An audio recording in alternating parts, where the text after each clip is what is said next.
प्रिय विद्यार्थियों, आज मैं आपको एक ही क्लास में चैप्टर नंबर साइंस का चैप्टर नंबर फर्स्ट जो है पूरा का पूरा हम क्या करेंगे, अध्ययन करेंगे। एक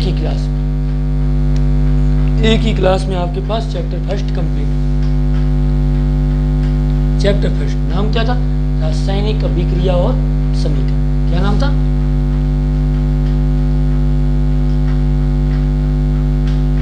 रासायनिक। अब एक ही क्लास में करना है तो सबसे इम्पोर्टेंट चीज़ तो ये कि मैं जो है पाठ के सभी टॉपिक जो है शॉर्टली आपको अध्ययन करवा लूँगा। रासायनिक अभिक्रियाएं एंड समीकरण। रासायनिक अभिक्रिया और समीकरण एकदम स्पीडली समझना और अच्छे से समझना। केवल ये टॉपिक आपके रिवीजन में काम आएगा, सबसे अच्छा होना चाहिए। देखो, सबसे पहले पाठ का पहला टॉपिक। पाठ का पहला टॉपिक तुम्हारे पास मैंने आपको लिखवाई रासायनिक अभिक्रिया। सबकी परिभाषा मैं बोलूंगा, आप केवल सुन लेना अच्छे से, तो आपको कभी टेंशन नहीं होगी। रासायनिक अभिक्रिया। रासायनिक अभिक्रिया वे अभिक्रियाएं जिनमें रासायनिक परिवर्तन होते हैं उन्हें क्या कहते हैं? रासायनिक अभिक्रिया कहते हैं। वे अभिक्रियाएं जिनमें रासायनिक परिवर्तन होते हैं उन्हें रासायनिक अभिक्रिया कहलाती है। रासायनिक परिवर्तन का मतलब नया पदार्थ बनता है। नया पदार्थ बनने के साथ रासायनिक परिवर्तन जो है अनुत्क्रमणीय प्रकृति के होते हैं, जबकि भौतिक परिवर्तन उत्क्रमणीय प्रकृति के होते हैं। रासायनिक अभिक्रिया का मतलब मैंने कहा रासायनिक परिवर्तन जिसमें हो। रासायनिक अभिक्रिया के तुम्हारे पास दो भाग। कितने भाग? दो भाग। पहला भाग अभिकारक, दूसरा भाग उत्पाद। अभिकारक और उत्पाद में क्या?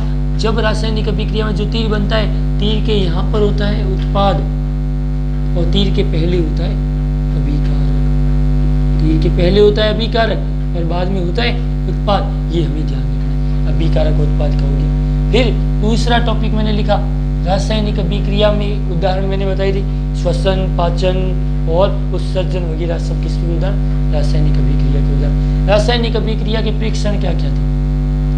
परीक्षण क्या थे मैंने लिखाई थी? अवस्था, रंग, गंध और तापमान। अवस्था, रंग, गंध और तापमान। अवस्था, रंग, गंध और तापमान। मतलब रासायनिक अभिक्रिया होगी तो ये सब चेंजिंग होगी। अवस्था में परिवर्तन होगा, कलर में परिवर्तन होगा, स्मेल में परिवर्तन होगा और टेम्परेचर में परिवर्तन होगा। ये रासायनिक अभिक्रिया क्या होगी? परीक्षण होगी। अब तुम्हें मैंने कहा कि रासायनिक अभिक्रिया होगी तो थर्ड नंबर टॉपिक आता है रासायनिक समीकरण। रासायनिक समीकरण। अब रासायनिक समीकरण क्या होती है? रासायनिक समीकरण क्या होती है? वे समीकरण जिससे रासायनिक अभिक्रिया को प्रदर्शित किया जाए उन समीकरण को कहते हैं रासायनिक समीकरण। रासायनिक समीकरण हमारे पास इनको दो तरीके से प्रदर्शित किया जाता है। एक तो शब्द समीकरण के द्वारा, एक शब्द समीकरण के द्वारा। दूसरा टॉपिक आता है रासायनिक समीकरण के द्वारा। रासायनिक समीकरण को दो तरीके से प्रदर्शित किया जाता है। पहला शब्द समीकरण, दूसरा रासायनिक समीकरण। पहला शब्द समीकरण द्वारा, दूसरा रासायनिक समीकरण द्वारा। ये रासायनिक समीकरण के दो रूप हो गए। फिर शब्द समीकरण का मतलब क्या होता है? रासायनिक समीकरण। शब्द समीकरण का मतलब zinc plus sulphate, zinc plus sulphate, zinc sulphate, सीधा सीधा लिख लिया शब्दों के रूप में। और रासायनिक समीकरण का मतलब सूत्रों के रूप में लिखा। सूत्रों के रूप में लिखे तो रासायनिक, और शब्दों के रूप में लिखे तो शब्द समीकरण। अब मैंने कहा कि ये जो रासायनिक समीकरण होते हैं वो दो प्रकार के होते हैं। पहला मैंने कहा संतुलित, पहला मैंने एक टॉपिक लिखा संतुलित, दूसरा नाम लिखा असंतुलित। संतुलित रासायनिक समीकरण, असंतुलित रासायनिक समीकरण। संतुलित रासायनिक समीकरण जिसमें क्रियाकारक तथा उत्पाद के परमाणुओं की संख्या समान होती है तो संतुलित, और यदि असमान होती है तो असंतुलित। असंतुलित का दूसरा नाम मैंने आपको बताया था कंकाली समीकरण। असंतुलित का दूसरा नाम क्या बताया? कंकाली समीकरण। अब ये संतुलित और असंतुलित हो गया। फिर असंतुलित को संतुलित करने की एक विधि आती है। उस विधि का नाम आपके पास क्या आया? हिट एंड ट्रायल विधि आ गया। हिट एंड ट्रायल विधि आ गया। हिट एंड ट्रायल विधि। सभी के सभी पाठ, पूरे के पाठ के टॉपिक आपके पास आ रहे हैं। असंतुलित को संतुलित करने की विधि का नाम क्या? हिट एंड ट्रायल विधि। फिर चौथा टॉपिक है, चौथा टॉपिक क्या है? रासायनिक अभिक्रियाओं के प्रकार।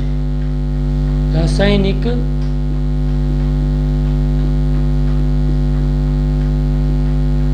रिएक्शंस के टाइप। RXNs का मतलब है अभिक्रिया के प्रकार, रासायनिक अभिक्रियाओं के प्रकार। अब रासायनिक अभिक्रियाओं के टोटल आपके पास मैंने 9 प्रकारों का जिक्र किया। पहला नाम संयोजन, संयोजन के मैंने 4 नाम बताई। संयोजन पहला नाम, संयोगमन दूसरा नाम, योगात्मक तीसरा नाम, और चौथा नाम है योगशील अभिक्रिया। क्या नाम? संयोजन, संयुग्मन, संयुग्मन के वापस देख लो, संयुग्मन, संयुग्मन, योगशील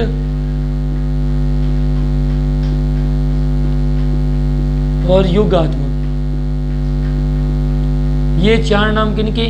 संयोजन के 4 नाम। संयोजन का तुम्हारी किताब में देखिए तो नाम कौन सा है? संयोजन, लेकिन 4 नाम तुम याद करो तो अच्छी बात होती है। संयोजन के 4 नाम संयुग्मन, योगशील और योगात्मक। संयोजन का मतलब क्या होता है? कोई भी 2 क्रियाकारक आपस में जुड़े और तीसरा नया उत्पाद बनाए तो नाम क्या? संयोजन अभिक्रिया। मैंने आपको शॉर्ट तरीका बताया, A + B जुड़े नया बना C, या C को कह सकते हैं किसका रूप होता है? C A और B का जोड़ा होता है। A B जुड़े A B बना। फिर दूसरा नाम वियोजन अभिक्रिया। संयोजन अभिक्रिया, वियोजन अभिक्रिया। वियोजन का दूसरा नाम मैंने आपको बताया अपघटन अभिक्रिया, अपघटन अभिक्रिया। अब वियोजन में मतलब क्या होता है? एक क्रियाकारक टूटे, एक क्रियाकारक टूटे और 2 उत्पाद बनाए। एक क्रियाकारक टूटे 2 उत्पाद बने। वियोजन अभिक्रिया 3 प्रकार की संपन्न हो सकती है।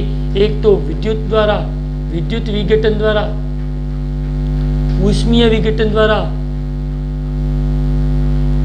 और प्रकाशीय विघटन द्वारा। प्रकाशीय विघटन की वाले मैंने जो अभिक्रिया लिखी वह मैंने कहा था कि इस अभिक्रिया का उपयोग श्याम श्वेत फोटोग्राफी में किया जाता है। श्याम श्वेत फोटोग्राफी में किया जाता है। और ऊष्मीय तो नॉर्मली थी, ऊष्मा के द्वारा, विद्युत द्वारा तो विद्युत द्वारा। विद्युत द्वारा का मैंने एग्जाम्पल बताया किसका? जल का बताया। ऊष्मीय का मैंने कैल्शियम कार्बोनेट का एग्जाम्पल बताया। फिर तीसरा नाम तुम्हारे पास वियोजन आ गया, संयोजन आ गया। फिर मैंने नाम लिया विस्थापन अभिक्रिया। कैसी अभिक्रिया? विस्थापन अभिक्रिया। विस्थापन का मतलब क्या होता है? ऐसी अभिक्रिया जिसमें अधिक क्रियाशील द्वारा कम क्रियाशील को विस्थापित किया जाता है। जैसे A के साथ BC जुड़ा हुआ है तो A ने क्या कर लिया? C को अपने यौगिक से विस्थापित कर लिया और B को क्या कर लिया? अलग कर लिया। तो ये अभिक्रिया कैसी आती है? विस्थापन अभिक्रिया आती है। मतलब एक अधिक क्रियाशील तत्व द्वारा कम क्रियाशील तत्व को उसके यौगिक से विस्थापित करना विस्थापन अभिक्रिया कहलाती है। चौथा नाम द्विविस्थापन अभिक्रिया।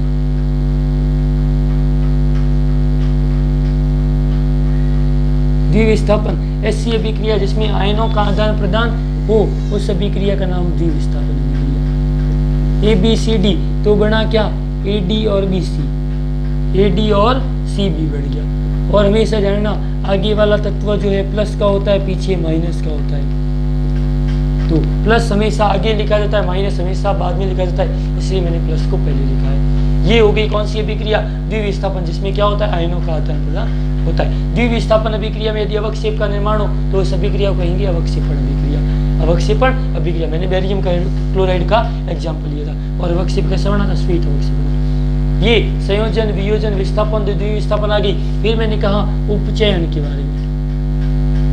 उपचयन के बारे में ऐसी अभिक्रिया जिसमें ऑक्सीजन की वृद्धि हो व हाइड्रोजन की कमी हो, अभिक्रिया का नाम कौन सा? उपचयन अभिक्रिया। और यदि ऐसी अभिक्रिया, फिर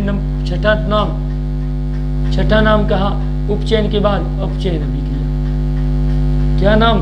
अपचयन अभिक्रिया। यदि किसी अभिक्रिया में ऑक्सीजन की कमी हो व हाइड्रोजन की वृद्धि हो तो उस अभिक्रिया का नाम क्या? वो अपचयन अभिक्रिया। अपचयन और उपचयन के बाद 7वां नंबर रेडॉक्स अभिक्रिया, रेडॉक्स रिएक्शन। रेडॉक्स अभिक्रिया, रेडॉक्स अभिक्रिया मैंने क्या कहा? जिसमें उपचयन व अपचयन दोनों ही क्या हो? साथ साथ हो तो उस अभिक्रिया को रेडॉक्स अभिक्रिया कहेंगे, जिसमें उपचयन और अपचयन दोनों ही साथ में होती है। फिर 8वां नाम आया आपके पास ऊष्माक्षेपी, और 9वां नाम आया ऊष्माशोषी। ऊष्मा शोषी। अब ऊष्मा सेपी का मतलब ऐसी अभिक्रिया जिसमें उत्पाद के निर्माण के साथ साथ ऊष्मा का भी उत्सर्जन होता है, तो अभिक्रिया कौन सी होगी?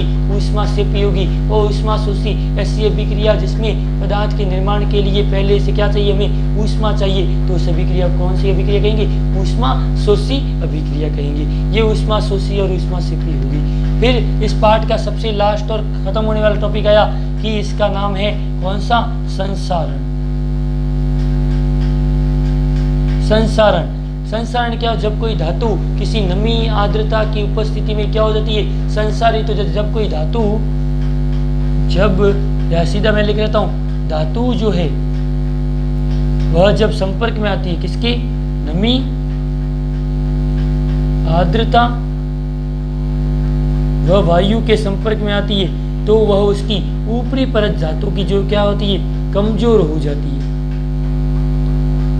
ऊपरी परत क्या हो जाती है? कमजोर हो जाती है। इस गुण को क्या कहते हैं? संसारण कहते हैं। इसका एग्जाम, इसको सही करने के उपाय मैंने क्या कहा था? ग्रीस लगा के कर सकते हैं, कलर करके कर सकते हैं। फिर संसारण के बाद है विकृत गंधिता। विकृत गंधिता इसका मैंने कहा कि जब लंबे समय तक घरेलू पैकिंग युक्त सामग्री रखते हैं तो उसके स्वाद में चेंजिंग आ जाता है, परिवर्तन आ जाता है। इस गुण को क्या कहते हैं? विकृत गंधिता। लंबे समय तक खाद्य पदार्थों को रखने पर, पैकिंग युक्त खाद्य पदार्थों को रखने पर उसके स्वाद में परिवर्तन आ जाता है। इस गुण को क्या कहते हैं? विकृत गंधिता कहते हैं। और इसको कम करने के लिए प्रतिऑक्सीकारक का उपयोग किया जाता है, और इसके अलावा इसमें नाइट्रोजन गैस को ऑक्सीजन की जगह पर आ जाता है। ये 2-3 कारण वगैरह ध्यान रखना। ये आपके पास फर्स्ट चैप्टर आपके पास एक ही 10 मिनट की क्लास में फर्स्ट चैप्टर पूरा पूरा रिवाइज हो गया। और एक एक पॉइंट आपको ध्यान रखना है, केवल इसको नोट कर लो। और टॉपिक जब भी आप पार्ट रिवीजन करो उसमें ये टॉपिक सब आने चाहिए। ये टॉपिक आ रहे मतलब आपका पार्ट पूरा पूरा है। और वीडियो को लाइक और सब्सक्राइब करना भूलना ही नहीं है, और फटाफट शेयर कर लो।